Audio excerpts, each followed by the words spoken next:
Because of the Russia-Ukraine conflict and sanctions against Russia, oil, energy and food prices have gone up, especially for people living in the West. Those that are living in the West, including Christians, Hindus, Muslims and from all other places. What is your advice to them to survive the high cost of living?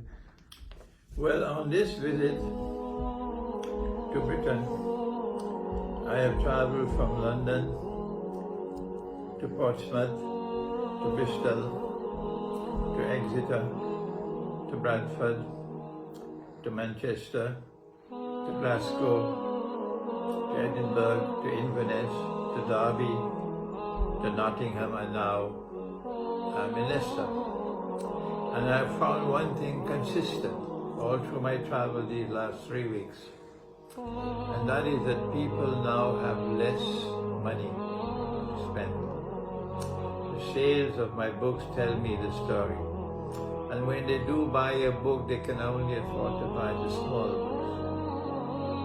books. This is a clear sign to me that people are suffering, that the cost of living is increasing, the price of heat, the price of oil, the price of food is rising constantly, and they are in panic.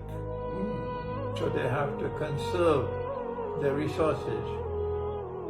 So the first response I have given is that I have a lecture in Birmingham, and I've decided for the lecture in Birmingham, I'm going to reduce the prices of all my books by half, 50%, so that those who want the knowledge can afford to buy the books. Because I know you are suffering, so I need to reduce the prices of books to help you. That's my first response. The second response is, I have consistently advised for years and years and years, do not remain in this country. Even if you are British, your parents were British, your great-grandparents were British, still this country is doomed. The United States and Canada are doomed. France and Britain, France and Germany, these countries are doomed because this is in Surah Al-Rahman. سَنَفْرُغُ لَكُمْ أَيُّهَا الثَّقَلَانِ. Allah is going to intervene in this great war. This is Surah Al-Rahman. And Allah will help Russia against the West. So I am anticipating that the West is not only going to be defeated in this great war, but that the Western civilization is not going to play anything more than an insignificant role in world affairs after the Great War. So the best thing to do is hijrah. You go to the villages up in the mountains where people are poor, and you live with them, and you share whatever you have with them.